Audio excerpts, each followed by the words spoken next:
जय माता दी, जय मां कामाख्या।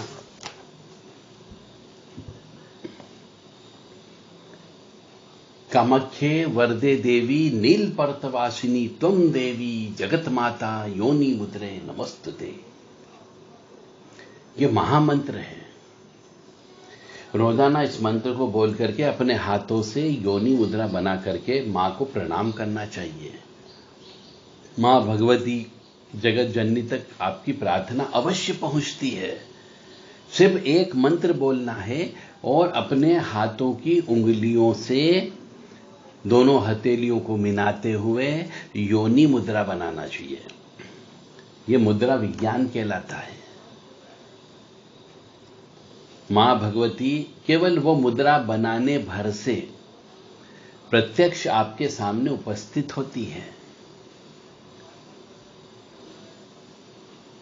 तो आप सभी जो बहुत सारी मुद्राएं होती हैं, मुद्रा बनाना सीखें। यह भी एक विज्ञान है। जैसे ज्योतिष विज्ञान है, तंत्र विज्ञान है, मंत्र विज्ञान है, यंत्र विज्ञान है, ऐसे मुद्रा विज्ञान भी है।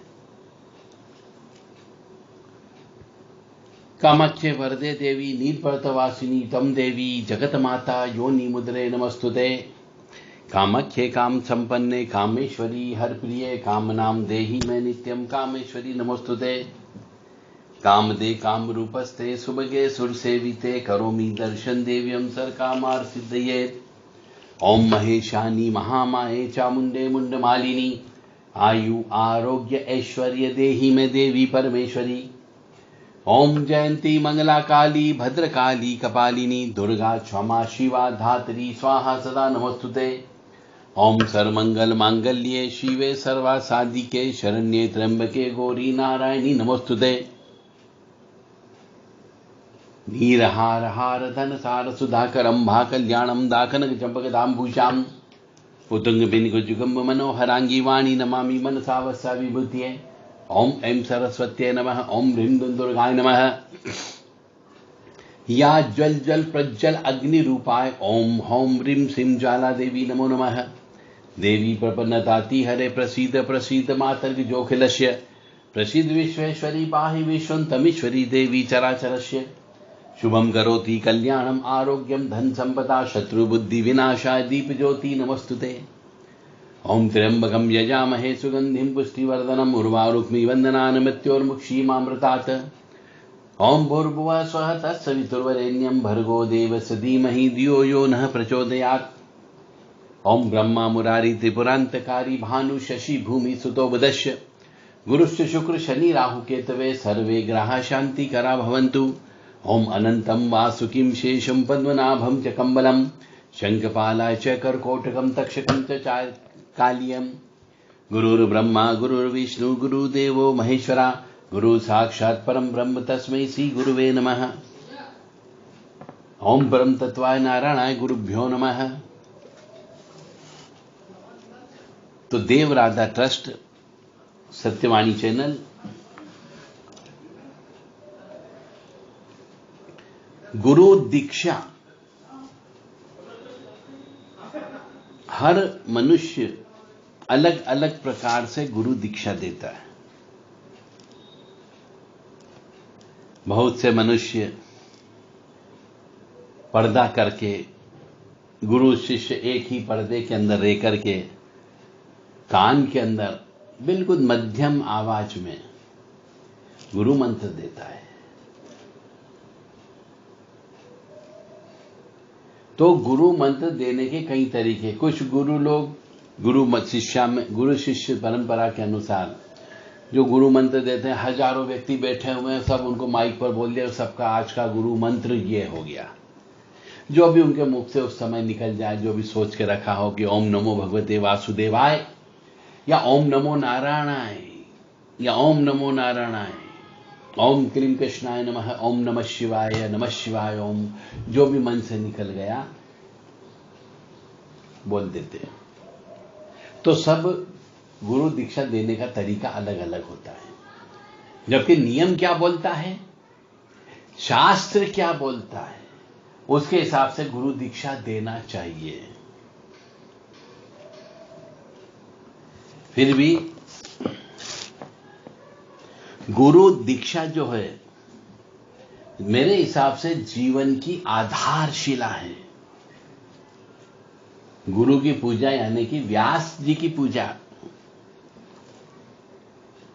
कोई भी मनुष्य हो यदि ज्ञान देता हो आपको तो वो आपका गुरु बन गया, स्वतः गुरु बन गया। और तंत्र मंत्र आध्यात्म का ज्ञान देने वाले तो सद्गुरु कहलाते हैं। और ऐसे मनुष्य जिनकी प्राप्ति पिछले जन्म के कर्मों की वजह से ही होती है। यदि आपके पिछले जन्म के कर्म अच्छे नहीं हैं तो आपको सद्गुरु प्राप्त नहीं होगा, आप किसी पर विश्वास ही नहीं करोगे। मतलब फिर मैं एक बार बोल रहा हूं कि जो तंत्र मंत्र और आध्यात्म का ज्ञान देता है वह सद्गुरु कहलाता है। और ऐसे सद्गुरु मनुष्य को गुरु के रूप में तभी प्राप्त होते जब उसके पिछले जन्म के कर्म अच्छे होंगे।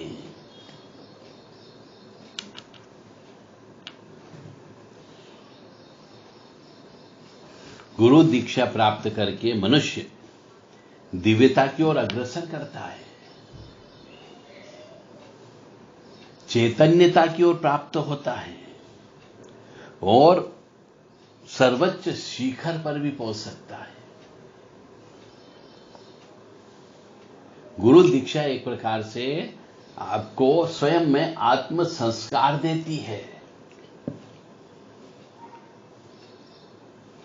और दीक्षा प्राप्त करके शिष्य जो है अपने दोषों को शमन कर सकता है, अपने दोषों को जला सकता है, अपने दोषों से मुक्त कर सकता है।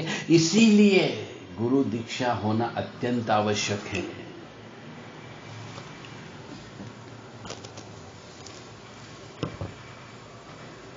गुरुर् ब्रह्मा गुरुर्विष्णु गुरुदेवो महेश्वरा गुरु साक्षात परम ब्रह्म तस्मै श्री गुरुवे नमः।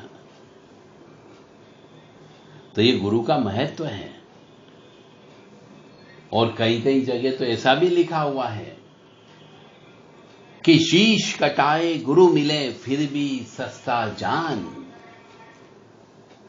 यानी गुरु के लिए यदि आप गुरु प्राप्त करने के लिए यदि आपको अपना शीश भी कटाना पड़ जाए और गुरु मिल जाए तो वो सस्ता है।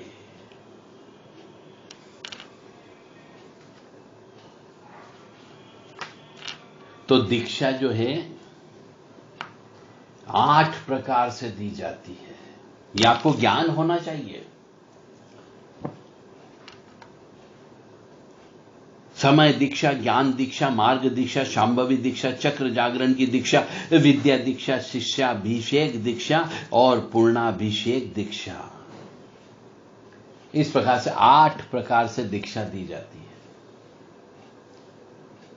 अब आपको मालूम ही नहीं आपने अपने गुरु से कौन सी दीक्षा ली और गुरु ने आपको कौन सी दीक्षा दी। यह भी ज्ञान होना बहुत जरूरी है। केवल लाल पीले कपड़े काले कपड़े पहनने से आप शिष्य नहीं बन जाओगे। केवल भगवा वस्त्र पहनने से आप गुरु नहीं बन जाओगे। और केवल काले कपड़े सिर पर बांधने से, काले लुंगी बांधने से आप केवल अघोरी नहीं बन जाओगे। गुरु के नियम का पालन करना पड़ेगा। तो गुरु दीक्षा के 8 रहस्य हैं। समय दीक्षा साधना पथ की ओर अग्रसर करता है गुरु, विचार शुद्ध करता है, वह समय दीक्षा होती है। तो सर्वप्रथम जो शिष्य होता है गुरु का एक कर्तव्य होता है कि वह शिष्य को ईश्वर की ओर लेकर के जाए, ईश्वर के चरणों में झुका दे, ईश्वर की भक्ति करना सिखा दे। वही समय दीक्षा कहलाती है। और सर्वप्रथम मनुष्य को जो शिष्य होता है उसे भी यह कार्य करना चाहिए। यानी कि उपवास रखना प्रारंभ कर देना चाहिए गुरु दीक्षा लेने के बाद में, और भगवान के मार्ग पर चलना चाहिए।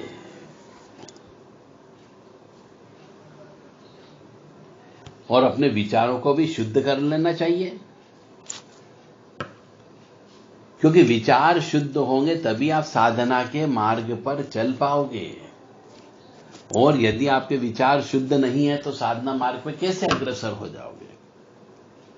तो विचार शुद्ध करने के लिए आपको अपने काम, क्रोध, लोभ, मोह, मद, मत्सर, ईर्ष्या, तृष्णा, इनसे धीरे धीरे दूर होना पड़ेगा। जैसे जैसे साधना की सीढ़ी आप चढ़ते जाओगे वैसे वैसे आप ये जो विकार हैं, 10 विकार हैं, इस शरीर के अंदर इन विकारों को आप छोड़ते चले जाओगे। ये समय दीक्षा होती है। दूसरे नंबर पे आती ज्ञान दीक्षा। ये ज्ञान दीक्षा में मनुष्य को गुरु के सानिध्य में रह करके, गुरु के साथ में रह करके, गुरु के प्रवचन सुन करके, गुरु की विचारधारा को जान करके अपनी विचारधारा को शुद्ध करना चाहिए। उसे ज्ञान दीक्षा कहते हैं।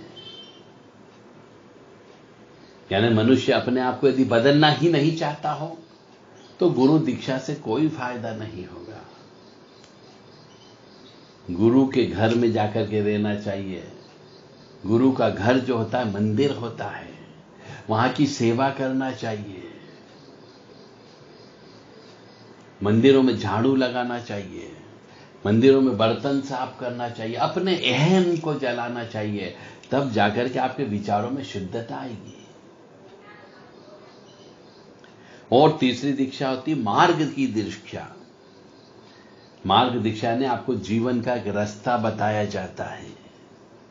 जीवन जीने का रास्ता बताते हैं, उसमें एक मंत्र दिया जाता है, उस मंत्र को जप करना होता है। पर आप ये मत कहो कि गुरु महाराज से मंत्र मिल गया तो अब हम दोबारा से गुरु महाराज के पास आए नहीं, क्योंकि गुरु महाराज ने तो मंत्र दे दिया, अब इससे हमारी उन्नति हो जाएगी, तो गुरु से मिलना ही नहीं चाहते। बहुत से मनुष्य ऐसे भी हैं। कम से कम एक दिन, 365 दिन में एक दिन गुरु के लिए दिया गया है, गुरु पूर्णिमा का दिन, आषाढ़ पूर्णिमा। चैत, वैशाख, जेठ, आषाढ़, यानी कि जब पानी गिरता है, हरियाली होती है। तो जब तीसरे नंबर पे पहले तो साधना पद की ओर अग्रसर किया जाता है, दूसरा विचारों की शुद्धता की जाती है, फिर उसके बाद कोई मंत्र दिया जाता है, वो भी बीज मंत्र दिया जाता है, उसकी साधना करना होती है। इसको मार्ग दीक्षा बोलते हैं। और शांभवी दीक्षा चौथे नंबर पे आती है। शांभवी दीक्षा का मतलब होता है गुरु महाराज जो होते हैं वह शिष्य की रक्षा का भार स्वयं उठा लेते हैं, जिससे साधना में अवरोध उत्पन्न नहीं होते हैं। और इससे भी ऊपर की एक और दीक्षा होती है जिसको चक्र जागरण की दीक्षा बोलते हैं, जिसमें मूलाधार चक्र जागृत किया जाता है। और 6ठे नंबर की दीक्षा होती विद्या की दीक्षा। इसमें शिष्य को विशेष ज्ञान दिया जाता है तथा सिद्धियां प्रदान की जाती हैं, और इसके लिए समय लगता है, कई साल लग जाते हैं। फिर अगली आती है शिष्या अभिषेक दीक्षा। शिष्या अभिषेक दीक्षा का मतलब होता है इसमें तत्व, भोग, शांति, निवृत्ति की पूर्णता कराई जाती है। भोग कर लिया बस, उसके बाद भोग नहीं करना है। शांति कैसे प्राप्त की जाए, कैसे विकारों से निवृत्ति हो जाए, और हमारे शरीर के कुछ तत्व होते हैं उनसे कैसे दूर रहा जाए, यह शिष्याभिषेक दीक्षा होती है। और एक दीक्षा होती है पूर्णाभिषेक दीक्षा। गुरु महाराज इस पूर्णाभिषेक दीक्षा, जो आखिरी दीक्षा होती है, इसमें गुरु महाराज अपनी सभी शक्तियों को शिष्य को प्रदान करता है। इसे पूर्णाभिषेक दीक्षा कहते हैं। पर पूर्णाभिषेक दीक्षा में जो शिष्य होता है वह स्वयं गुरु तुल्य हो जाता है, और जो गुरु होते हैं वो परम गुरु हो जाते हैं, परमेष्ठी गुरु बन जाते हैं। तो गुरु की प्राप्ति इतनी सहज नहीं है, और गुरु प्राप्त होने के बाद आप उनके पीछे पड़ते हो कि हमें कोई मंत्र दे दो जिससे हमारी उन्नति हो जाए। केवल गुरु महाराज का मंत्र लेने से आपकी उन्नति नहीं होने वाली है। पहले आपको भगवान की ओर समर्पण करना होगा, ईश्वर के सामने सिर झुकाना होगा। आप मंदिर जाना नहीं चाहते हो, आप घर के अंदर पूजा करना नहीं चाहते, और आप घर के अंदर हवन नहीं करवाना चाहते, भगवान में आपकी आसक्ति नहीं है, तो फिर केवल गुरु मंत्र लेने से थोड़ी आपकी उन्नति हो जाएगी।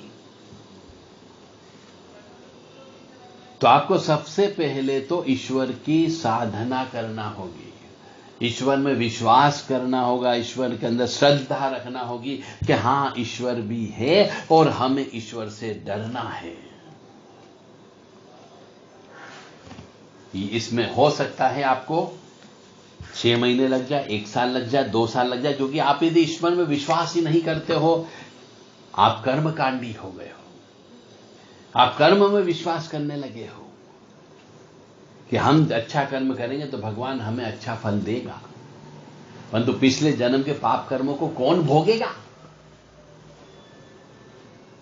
पिछले जन्म के पाप कर्मों को तो भोगना ही भोगना पड़ेगा। अब आप कहोगे साहब मैं तो अच्छा कर्म कर रहा हूं, परंतु पिछले जन्म के पाप कर्म के अनुसार यदि कष्ट आ रहा है तो आप भगवान के ऊपर उंगली उठाते हो। क्या आपने भगवान को देखा है? अब जब देखा नहीं, उससे बातचीत नहीं की, तो ईश्वर के ऊपर तोमत लगाने की आवश्यकता नहीं होती है, ईश्वर के ऊपर उंगली नहीं उठाना चाहिए।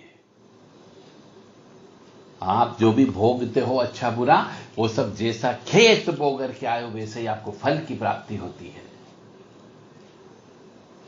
तो सर्वप्रथम आपको साधना के पथ पर चलना है। पहली सीढ़ी तो यह गुरु से मंत्र लेने के लिए। एकदम जाकर के गुरु जी से मंत्र नहीं लिया जाता है, और एकदम जाकर के गुरु जी से मंत्र के बारे में बात भी नहीं करना चाहिए। आपके पिछले जन्म के क्या पाप कर्म हैं, क्या आप आस्तिक हो या नहीं हो? यदि नास्तिक हो तो पहले आस्तिक बनना होगा। उस ईश्वरी तत्व के ऊपर आपको विश्वास करना होगा जो आपको ऑक्सीजन दे रहा है, जो आपको भोजन दे रहा है, जो आपको ऊर्जा दे रहा है। फिर आपके शरीर के अंदर यदि आपका मटका पक गया तो विचारों को परिवर्तन करना होगा। मटका पकने का मतलब यदि आपकी उम्र ज्यादा हो गई, आपने बड़ी उम्र में यदि गुरु बनाते हो, तो फिर आप गुरु महाराज के विचारों को कैसे आत्मसात करोगे? क्योंकि आप तो पक चुके हो, पूरी जिंदगी हो गई आपकी। तो जो बच्चा होता है उसका मन, उसका दिल दिमाग कच्चा होता है, कच्चा रहता है। गुरु उसको जैसा चाहे वैसा गढ़ सकता है। इसलिए प्रारंभिक काल से ही बच्चे को गुरु के सानिध्य में भेज देना चाहिए। तो विचारों को शुद्ध करने के लिए भी गुरु महाराज के साथ रहना चाहिए। आप एक दिन गुरु पूर्णिमा के दिन चले जाओगे, गुरु महाराज के चरणों की पूजा करके मंत्र लेकर के आ जाओगे, तो इससे थोड़ी काम चलेगा। वास्तविक गुरु दीक्षा गुरु के साथ में रह करके गुरु महाराज की सेवा करना, ताकि वो समझ सके कि आप में क्या बुराई है, उस बुराई को कैसे दूर किया जाए।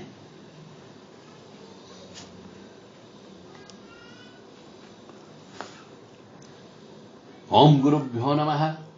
यदि किसी भी मनुष्य को गुरु प्राप्त करना हो, गुरु दोष की वजह से गुरु नहीं मिल रहा हो, गुरु चांडाल योग की वजह से गुरु नहीं मिल रहा हो, गुरु अष्टम भाव का होने की वजह से गुरु नहीं मिल रहा हो, गुरु नीच का होने की वजह से गुरु नहीं मिल रहा हो, गुरु शत्रु राशि में बैठने की वजह से गुरु नहीं मिल रहा हो, तो ओम गुरुभ्यो नमः मंत्र का जप करना चाहिए। एक घी का दीपक लगा करके पीपल के वृक्ष के नीचे बैठना चाहिए या फिर बहते पानी के किनारे बैठना चाहिए, नदी में खड़े होकर के जप करना चाहिए ओम गुरुभ्यो नमः, ताकि गुरु महाराज आपको मिल जाए। और गुरु महाराज से मिलने के लिए आपकी तड़प भी होना चाहिए। ओम गुम गुरुवे नमः दूसरा मंत्र है, इस मंत्र को भी आप जप कर सकते हो। या ओम परम तत्वाय नारायणाय गुरुभ्यो नमः तीसरा मंत्र है, इसको भी जप कर सकते हो।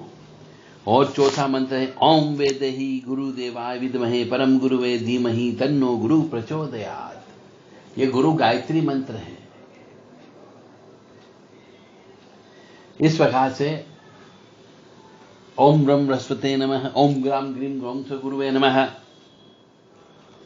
तो गुरु जी को प्राप्त करने के लिए कई बार प्रयास करना पड़ेंगे, तो उसके लिए आपको गुरु मंत्र बोलना चाहिए, गुरु मंत्र का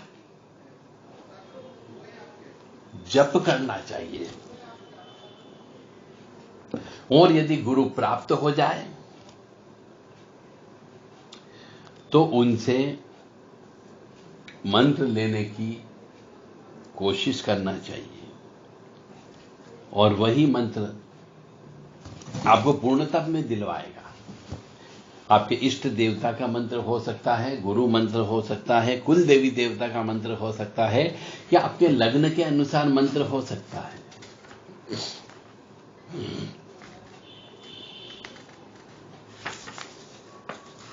गुरु पूर्णिमा के दिन गुरु जी के चरण की पूजन अवश्य करना चाहिए, और गुरु महाराज को यथाशक्ति यथा योग्य सामर्थ्य के अनुसार वस्त्र, फल फूल, अनाज, धनराशि, जो उनकी आवश्यकता की चीजें होती है वह अवश्य भेंट देना चाहिए। आप गुरु दीक्षा में भी निःशुल्क गुरु दीक्षा लेना चाहते हो, फ्री में गुरु दीक्षा लेना चाहते हो, और फ्री में ज्ञान लेना चाहते हो। फ्री में ज्ञान लेने का मतलब है गुरु ऋण चढ़ाना। किसी भी गुरु जी से यदि आप गुरु से ज्ञान प्राप्त करते हो, आध्यात्मिक ज्ञान, तांत्रिक ज्ञान, मांत्रिक ज्ञान, यांत्रिक ज्ञान, यानी तंत्र मंत्र यंत्र या पुराणों का ज्ञान, तो आपको कुछ न कुछ दान अवश्य देना चाहिए अपनी सामर्थ्य के अनुसार। यानी कम से कम आप जितना पैसा कमाते हो उसकी कमाई का 10% हिस्सा तो उनके खाते में देना चाहिए। गुरु के निमित्त दान देना चाहिए, तभी आपकी जीवन की सार्थकता उपलब्ध होगी। क्योंकि गुरु उस धनराशि का सदुपयोग करता है। गुरु उस धनराशि से किताबें छपवाता है, गुरु उस धनराशि से हवन पूजन कराएगा, गुरु उस राशि से अनुष्ठान करवाएगा, गुरु उस राशि से तीर्थ यात्रा करेंगे, गुरु उस राशि से किसी की मदद भी कर सकते हैं। तो यह सब राशि जो गुरु महाराज को प्राप्त होती है, यह सब पुण्य के काम में जाती, परोपकार के कार्य में जाती है। इसलिए गुरु महाराज को समय समय पर उनकी आवश्यकता के अनुसार और आपकी सामर्थ्य के अनुसार, और सामर्थ्य में बोल रहा हूं कि कम से कम अपनी कमाई का 10% हिस्सा अपने अपने गुरु के चरणों में अवश्य अर्पित करना चाहिए। अगर आप कहेंगे कि साहब मैं तो कमाता ही नहीं हूं, तो आप स्वयं अपने ऊपर, अपने परिवार के ऊपर, अपने बच्चों के ऊपर जो पैसा खर्च करते हैं उसका 10वां हिस्सा गुरु महाराज के ऊपर भी आपको खर्च करना है, क्योंकि गुरु भी माता पिता के तुल्य हैं।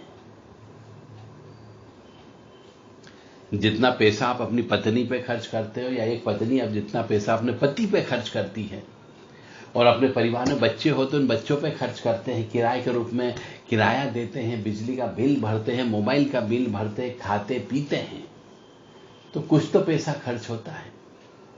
तो जितना पैसा आपने अपने परिवार के लिए खर्च किया, उसका 1/10वां हिस्सा, मतलब 1/10 भाग गुरु महाराज के लिए भी देना चाहिए। तो वास्तव में गुरु मंत्र की सार्थकता है। अन्यथा आपके जीवन में जो निरस्ता रहना है वो निरस्ता अवश्य रहेगी। और मैं पुनः कह रहा हूं, किसी भी गुरु से आपको फ्री में गुरु दीक्षा नहीं लेना है, निःशुल्क गुरु महाराज से ज्ञान नहीं लेना है, किसी मंदिर में फ्री में भोजन नहीं खाना है, भंडारे में भोजन नहीं खाना है, निःशुल्क नहीं खाना चाहिए। किसी मंदिर से किसी सामान की चोरी नहीं करना चाहिए, अन्यथा गुरु दोष लगता है। बिना पैसे दिए यदि कहीं पे आप भोजन करते हो किसी मंदिर में, तो भी गुरु दोष लग जाता है। और गुरु ग्रह अच्छा होने के बावजूद भी, गुरु उच्च का होने के बावजूद भी अच्छे फल प्रदान नहीं करेगा, यानी आपकी मानसिक स्थिति को खराब करेगा। इसलिए मंदिर से कभी भी कोई भी चोरी नहीं करना चाहिए। किसी भी गुरु से ज्ञान प्राप्त करो तो दक्षिणा अवश्य देना चाहिए।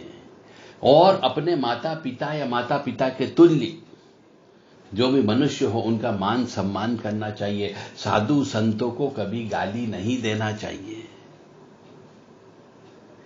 अन्यथा गुरु दोष की उत्पत्ति होती है। मानो या न मानो, जो बताया ये पूर्णतः सत्य है। यदि मानोगे तो आपके जीवन में सुख समृद्धि शांति अवश्य आएगी, आपका उद्धार हो जाएगा। और अन्यथा भगवान के लेख को कौन मिटा सकता है, कर्म के लेख को कौन मिटा सकता है। जो होना है वह तो होगा। फिर भी हम आपके लिए, आपके परिवार के लिए मां भगवती जगत जननी आद्य शक्ति भवानी अलहादिनी शक्ति कष्ट निवारिणी दुख निवारिणी महिषासुर मर्दिनी चंडमुंड नाशिनी श्री वाहिनी क्लेश नाशिनी दुख नाशिनी पाप नाशिनी, उनसे प्रार्थना करेंगे कि वो आपको, आपके परिवार को सुखी रखे, स्वस्थ रखे, प्रसन्न रखे और विशेष तौर से निरोगी काया रखे। जय मां कामाख्या।